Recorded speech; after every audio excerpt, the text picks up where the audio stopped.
대나TV 유튜브 구독 신청으로 저희에게 힘이 되어 주십시오.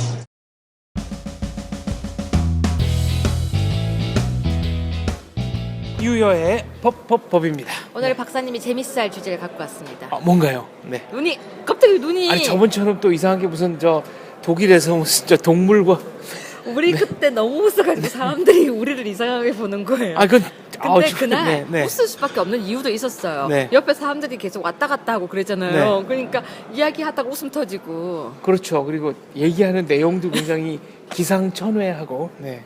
그래서 그때 좀 사람들이 보고 약간 오해도 있었던 것 같은데. 아니 그런 법이 있는 건 사실이니까. 판결. 네, 판결. 근데 약간 그게 이해는 가지만 뭐랄까요, 동물의 그 마음을 읽었던 독일의 제도가 참 부럽기도 하지 않아요? 그렇습니다. 한편으로는 부러웠습니다. 전 진짜 부러웠어요. 네. 그 마음까지 헤아리는. 근데 오늘은요. 네. 박사님, 우리나라의 형법 대전, 형법의 엄마. 네. 몇 년도에 생겼는지 아세요? 박사님이시니까. 그거는 당연히 1948년 건국과 함께 생겼고. 아닙니다. 아니에요? 1905년도에 생겼어요. 그러니까 그거는 이제 대한민국이 아니고 그 전에. 어쨌거나 형법 대전. 네. 그러니까 형법이라는 이름이 들어간 법전. 1905년도에 생겼어요. 네. 근데 그 안에 너무 놀라운 조문이 있어요. 뭐가 있습니까? 아내가 강간을 당하고 있으면 남편이 그 강간범을 죽이면 형을 감경해요. 그거는 함무라비 법전에 나오는 Teeth for teeth, eye for eye, 눈에는 눈, 이에는 이에 상응하는. 근데 그런 조문이 있다는 게 신기하지 않아요? 그러니까 그 당시에도 강간이 있었다는 반증이고. 그렇죠. 네, 그 당시에 당시에도 법감정으로는. 네. 더 놀라운 것은 그 당시에 강간도 중요하지만 살인을 그렇게 여러 가지로 나눴다는 게 신기하지 않으세요? 저는 그래도 이해가 되는데요. 네. 우리나라는 지금 살인을 나누지 않잖아요. 외국에는 살인을 나누나요? 고살과 모살. 고살과 모살은 뭡니까? 고의살인과 일반 살인. 우리도 과실치사 얘기하려고 했죠. 과실치사는 살인이 아니고. 그건 살인이 아니잖아요. 과실치사잖아요. 우리는 살인은 하나예요. 그러면 고살과 모살의 차이가 잘 안 들어오네요. 계획적 살인과 우발적 살인. 그러니까 고살, 고의적 살인. 아니 우발적 살인이라는 것도 욱해서 죽여도 그것도 고의적인 거 아닙니까? 그러니까 미리미리 사전에 준비를 해가지고 살인한 거는 고살이고. 예. 그다음에 다투다가 순간적으로 이거는 이제. 그렇죠. 네. 그거는 굉장히 근본적으로 다르다는 거예요. 그리고 그 욱해서 죽인 거 안에는 아까처럼 정당방위가 많이 들어가게 되죠. 그렇군요. 그러니까 요번에 무슨 보험금을 노리고 옛날 애인을 태국으로 납치해서 죽였다. 이거는 굉장히 나쁜 거죠. 그건 이제 모살인 거고. 예. 네. 근데 이 고사를 독일은 계획범과 계획적이지 않은 것을 왜 나누냐면요. 인간의 본성에서 참을 수 없어서 한 것에 대한 좀 이해 같은 게 있는 거예요. 그러니까 인간을 이해하려고 하는 게 좀 있는 거죠. 네. 근데 계획을 세웠다는 거는 너무 나쁜 놈이라는 거예요. 그 범죄를 계획하고. 그렇죠. 그것도 살인을. 칼을 사고. 네. 전 그게 맞다고 생각해요. 근데 우리는 그걸 안 나누고 있어요. 대신에 우리가 나누고 있는 게 있죠. 뭡니까? 존속 살해. 그러니까 부모님. 네. 네. 근데 존속 살해를 또 규정하는 나라는 많지 않아요. 실질적으로는 프랑스만 나누고 있어요. 그러면 존속 살해는 이제 자식이 부모님을 살해한 건데. 자식이 부모 또는 조부모. 조부모. 예, 그리고 장인 장모까지. 그럼 최근에 아동 학대, 자기 애들 죽이는 거는 그러면 존속 살해에 해당됩니까? 아니죠. 존속이 아니죠. 비속이죠. 존속은 존경할 존자 위로. 예. 그럼 아래로 가는 것도. 비속. 그럼 비속은 왜 없어요? 감경해요. 에이, 그거는 애들 죽인 게 더 나쁘지. 근데 우리는 영유아 살인이라고 해서요. 애를 네. 죽이면 감경해요. 왜요? 오죽하면 죽였겠냐 이런 거예요? 아이를 낳고 난 뒤에 치욕, 은폐 등으로 해서 죽였을 때는 감경하도록 돼 있어요. 그럼 이번에 최근에 문제되는 것처럼 정말로 누가 봐도 아동 학대인 경우는요. 이것도 그러면 무슨 감경 대상입니까? 그래서 모 국회의원이 네. 비속 살인죄를 만들었어요. 발의를 하겠대요. 네. 근데 박사님이 이렇게 얘기 들으니까 왠지 그게 맞는 얘기 같죠? 그렇죠. 존속 살인이 있으면 비속 살인도 있어야 균형이 맞을 것 같아요. 왠지 생각해보면 프랑스는 네. 그래요. 프랑스는 존속 살인이 있고 비속 살인이 있어요. 네. 근데 그게 맞을 것 같아서 그 법을 만드는 게 맞을까요, 틀릴까요? 저는 지금 얘기가 전 세계에서 존속살인죄가 프랑스하고 한국밖에 없는 법이라는 거 네, 아니에요? 네. 그러면 상식적으로는 없애는 게 맞는 거죠. 우리나라 네, 형법 그 이유는 대전, 따져봐야 되겠지만. 형법 대전 안에 네. 존속과 비속 살인이 같이 있었어요. 근데 비속이 없어졌나요? 우리나라 형법 대전 1905년도 법전에는 있었어요. 네. 존속 살인과 비속 살인이. 그런데 제가 지금 아쉽게 이 고문을 제가 지금 찾으러 다니고 있는데 형이 높였는지 낮았는지를 모르겠어요. 1905년이면은 이제 말하자면은 먹기 살기가 힘들 때였어요. 그렇죠. 국권이 넘어갈 때 이제 순종으로 양유가 되는 그 무렵인 것 같은데 거의 법전 자체는 일본 법전을 그대로 들여왔다고 봐야 되지 않겠습니까? 예. 그래서 이건 제가 정말 아직 공부가 덜 끝났어요. 네.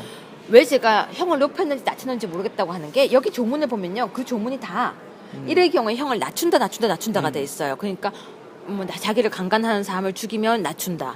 아내를 강간한 남자를 죽이면 낮춘다. 나를 죽이려고 하는 사람을 죽이면 낮춘다. 네. 거기에 이어서 존속 살인과 비속 살인이 적혀 있어요. 네. 그래서 아니 그렇다면 이게 혹시 형을 낮춘다고 돼 있나? 아니 그건 아직 조사를 못 네, 했어요. 네. 근데 단 존속 살인과 비속 살인이 1905년도에 있었다는 거예요. 있었다. 예. 네. 근데 일본이 있었어요. 그 일본 것을 그대로 갖고 왔다고밖에 볼 수 네. 없죠. 근데 일본은 비속 살인은 없었어요. 존속 살인만 있어요. 아, 그럼 우리가 넣은 겁니까? 1905년에? 그렇게 해요. 이게 지금 이 모든 그렇죠. 역사를 더 따져봐. 네. 그래서 제가 오늘 재밌는 거라고 했잖아요. 그런데 일본에서요. 이게 헌재에서 위헌이라고 했어요. 존속살인이요? 예. 네, 왜요? 왜 부모만? 음. 그래서 없앴어요. 아, 특별히 다른 살인과 다를 이유가 없다. 사람이다. 네. 독일도 없앴어요. 그래서 우리만 갖고 있어요. 존속 살인을.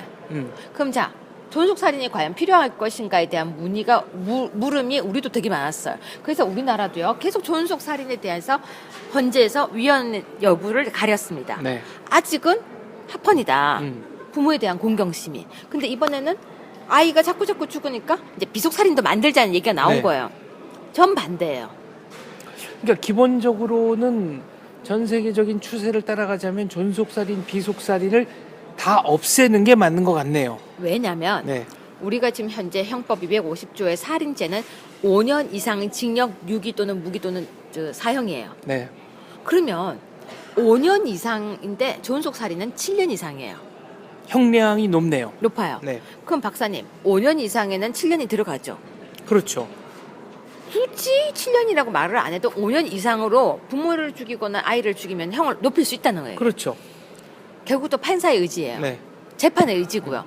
그런데 의외로 부모를 죽이고 난 뒤에도 7년 이상의 형을 안 주는 경우가 많아요. 어떻게 해요? 부모가 치매다 오죽하면 또 기억나세요? 옷장에 엄마 뒀던 아이 사건. 예. 남자아이가 네. 고등학생이. 네. 그때는 그 아이가 정신적 질환이 있다. 그래서 3년 얼마를 받았어요. 결국은 우리가 7년 엄마가 돌아가셨다고 인정할 수 없다. 뭐 그랬다고 본인은 주장했던 걸로 옷장에 넣어놓고 기억합니다. 네. 옷장에 넣어놓고 아무튼 그래서 7년 이상의 징역을 준다고 법 규정에 되어 있지만 우리나라는 존속살인이 세계적으로 OECD 국가에서 너무 높고요. 그리고 형도 실제로 그렇게 주고 있지 않아요.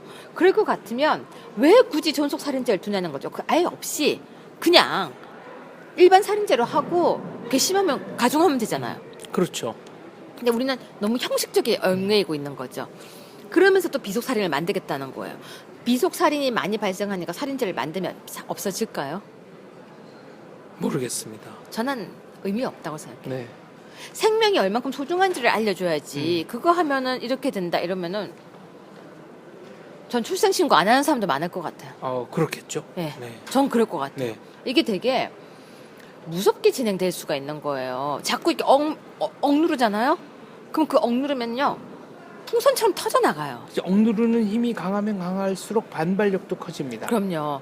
그래서 자식이 어떤 존재인지를 우리가 다시 생각해 봤을 때 부모와 자식을 나누어서 자식은 내 거, 부모는 뭐 공경 이렇게 가르칠 것이 아니라 사람이 얼마나 소중한지를 가르쳐야 되는데 그게 대한 생각은 전혀 하지 않고 억누르는 그런 정책을 지금 펴고 있는데요. 네. 참 재밌는 것이 우리 형법 대전안에서 그런 부분을 갖다가 다 나누고 있고요. 사람의 생명에 대해서 굉장히 소중하다고 얘기를 그 시대에 이미 하고 있는 거예요. 그리고 여기 안에서 보면요. 이미 정말 살인이 어떤 건지를 구분적으로 나눠가지고 얘기하고 네. 있는데 우리 법은 그런 부분을 너무 설명을 안 하고 있다는 생각이 들었습니다. 그래서 어떻게 보면은 100년이 더 지난 이 법이 더 꼼꼼한 거예요. 법이 꼼꼼하면 좋은 점이 하나가 있어요. 뭡니까? 판사의 여지를 줄여주죠. 그렇죠. 법이 명확하면요. 네. 판사가 고민 안 해도 돼요. 근데 우리는 살인죄, 사람을 살해한 자 이렇게 되어 있으니까요. 실수로 죽인 것도 고민을 해야 되고요. 고의로 죽인 것도 고민해야 되고요. 입증을 해야 되는 거군요. 거기다가 감정이 너무 많이 섞인다는 거예요. 그래서 그런 부분을 봤을 때는 지금 비속살인죄라는 것을 새로 만들기보다는 존속살해와 비속살인에 대해서 고민을 좀 더 해서 차라리 일반 살인죄를 나누는 것도 괜찮겠다는 생각이 좀 들었었어요. 알겠습니다. 근데 왜 프랑스에만 유독 존속 살해가 있었던 걸까요? 진짜 그게 왜일까요? 그럼 따져봐야 되겠네요. 제가 그래서 그냥 네. 좀 찾아봤더니 네. 프랑스는 가족 관계가 생각보다 끈끈하대요. 아 그렇게 따지면 이탈리아나 아일랜드는요? 그건 제가 몰라요. 네. 왜냐하면 독일에서는요. 존속 살해죄를 만들었던 이유가 처음에는 부모 공격이 맞아요. 네. 그러다가 사람은 다 똑같다라고 해서 없앴대요. 음, 근데 프랑스 그 자료는 정말 못 봤어요. 알겠습니다. 뭔가 있을 것 같죠? 네. 근데 그 기록이 영어로 된 게 하나도 없어요. 알겠습니다. 불어가 안 됩니다. 아무튼 전 세계적으로 존속 살해, 비속 살해는 뭐 거의 없어졌다. 그렇죠. 없어졌죠. 알겠습니다. 이런 면에서 법을 우리가 새로운 각도에서 한번 되짚어보고 비춰볼 필요가 있다고 생각합니다. 오늘 말씀 감사합니다.